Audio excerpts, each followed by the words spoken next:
Oi, gente, eu sou o Toninho Muricy e vim apresentar o Memória Técnica, captando som para o audiovisual nos anos 80.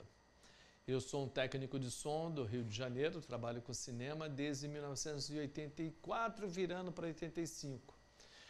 E meu primeiro trabalho como técnico de som foi um documentário do Oswaldo Caldeira chamado Muda Brasil, em que nós acompanhamos o Paulo Maluf e Tancredo Neves durante o período do colégio eleitoral, quando se escolheu, pela primeira vez, um presidente civil após a época do governo militar no Brasil. Naquela época, o gravador que eu usei para poder captar o som direto desse documentário foi o querido, famoso, histórico Nagra 4.2L.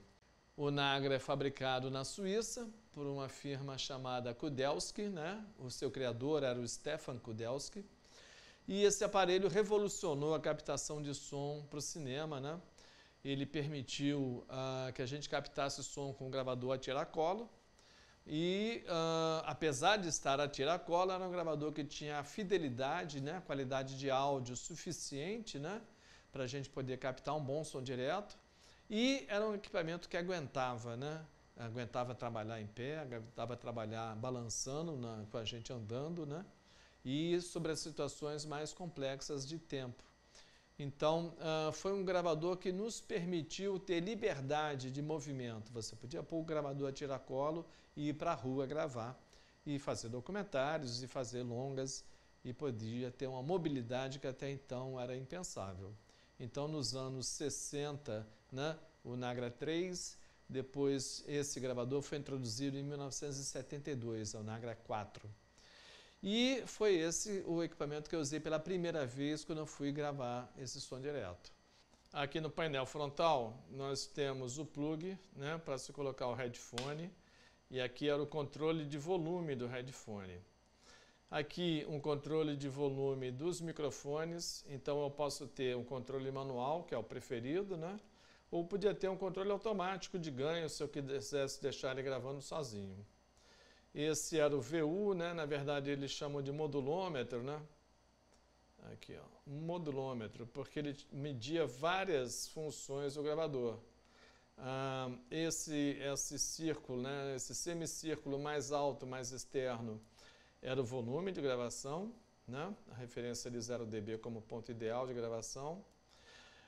Essa linha do meio era a frequência piloto de 60 Hz, para você saber se você estava em sync ou não. E a parte de baixo indicava a bateria, quanto ele tinha de reserva de bateria. E se você estivesse usando o controle automático de volume, indicava quanto que esse controle automático estava limitando, comprimindo, o som direto para ele não estourar.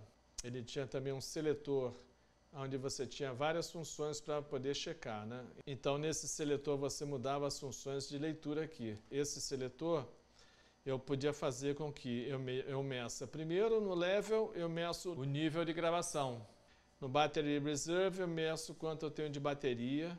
No volt por cell, me diz quanto tem de voltagem em cada pilha, Ele usava a pilha D, que é aquela pilha grande.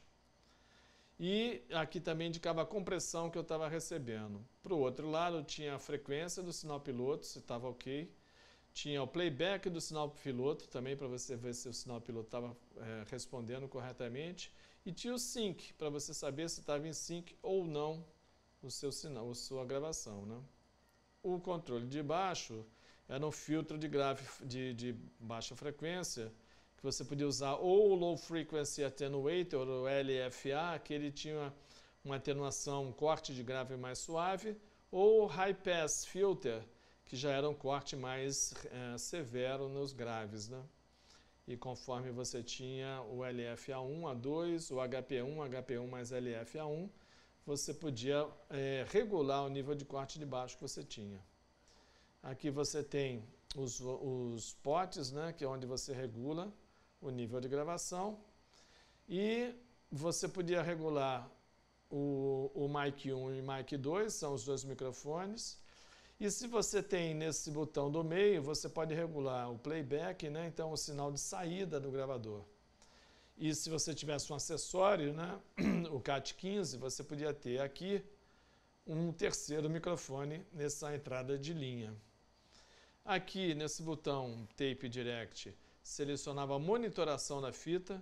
Então, quando a fita está rodando, eu posso escolher se eu estou ouvindo o gravado com pequeno delay ou se eu estou ouvindo o sinal que está entrando nos microfones. Aqui embaixo eu seleciono se eu vou trabalhar com alimentação externa ou com baterias. E esse era o pote, né, de gravação, esse era o pote de controle do gravador. Então, se eu punha em teste, né, ele abria essa sinal piloto, né, essa cruzeta do sinal piloto, para informar que tinha um sinal piloto sendo gerado. E se eu subo mais um, eu gravo com o record, né, eu entro record, gravo em gravação, mas com limitador. E se eu quisesse, podia gravar sem limitador também, para não ter nenhuma compressão no sinal original. E para baixo, a gente também colocava o playback, mas aqui só tinha playback no headphone, ou se eu quisesse, colocava mais um e playback com alto-falante. Esse gravador ele tem o luxo de ter um alto-falante para você poder reproduzir o som.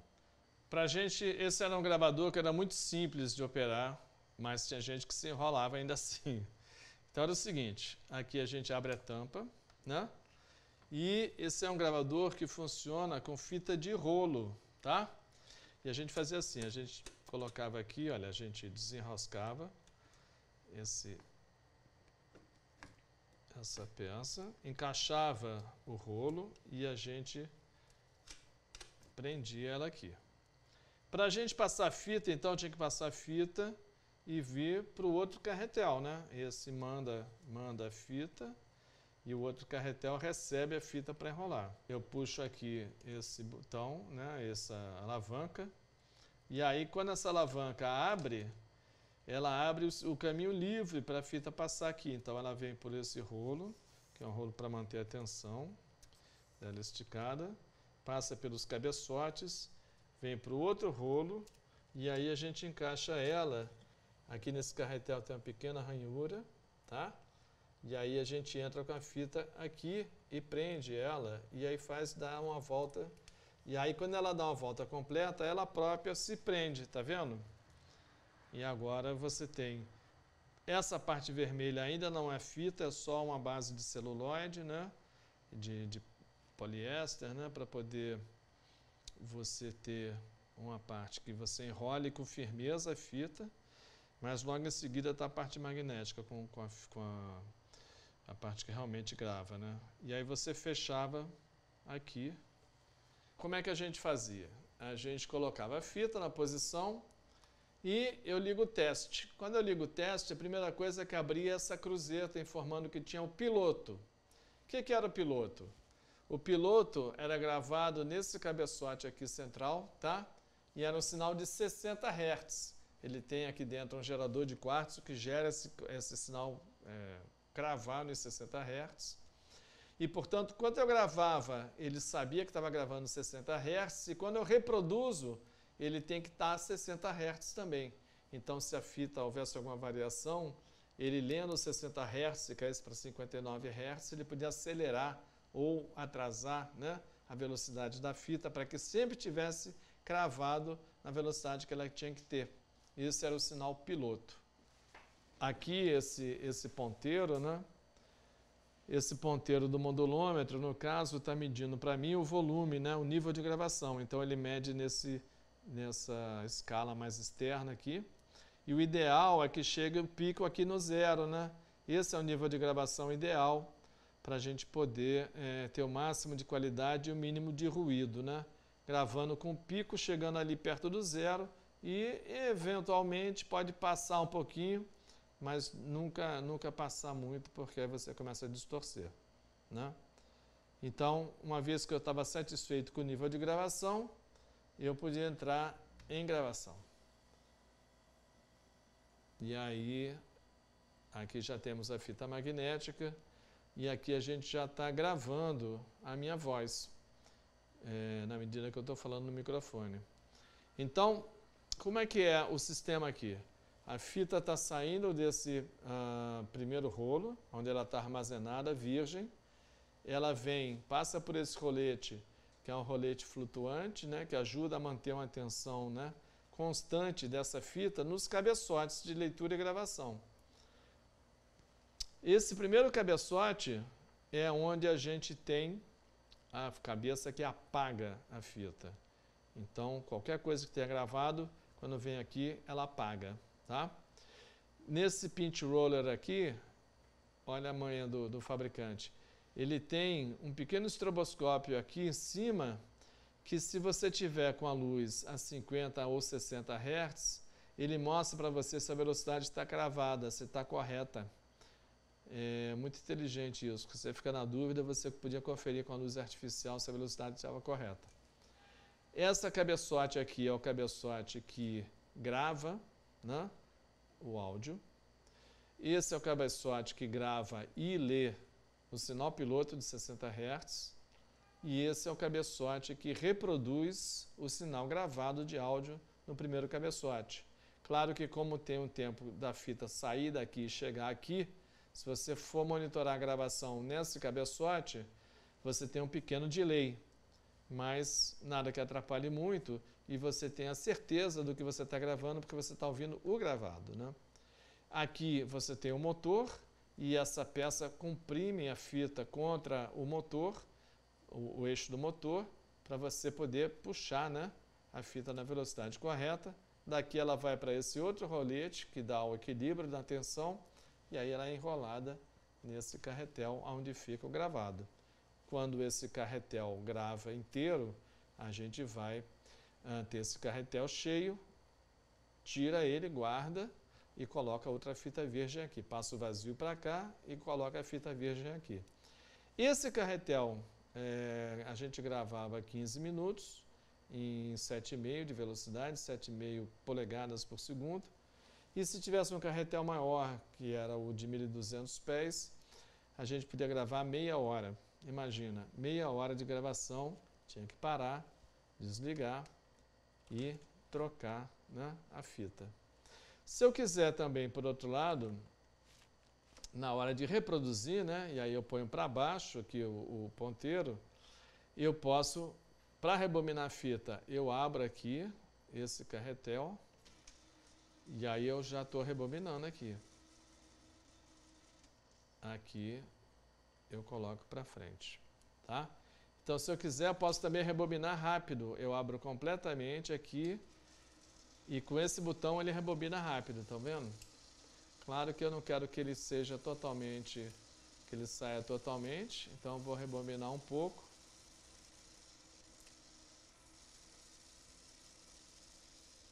Opa! E agora eu vou reproduzir com o alto-falante. Vamos ouvir. E aí, aqui já temos a fita magnética. E aqui a gente já está gravando a minha voz, na medida que eu estou falando no microfone. Grava inteiro. A gente vai em 7,5 de velocidade. 7,5 polegadas por segundo. E se tivesse um carretel maior,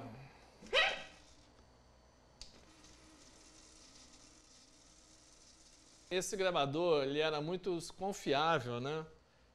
A construção dele sempre foi muito sólida e ele tinha formas de você ter certeza que estava tudo bem com a gravação, né?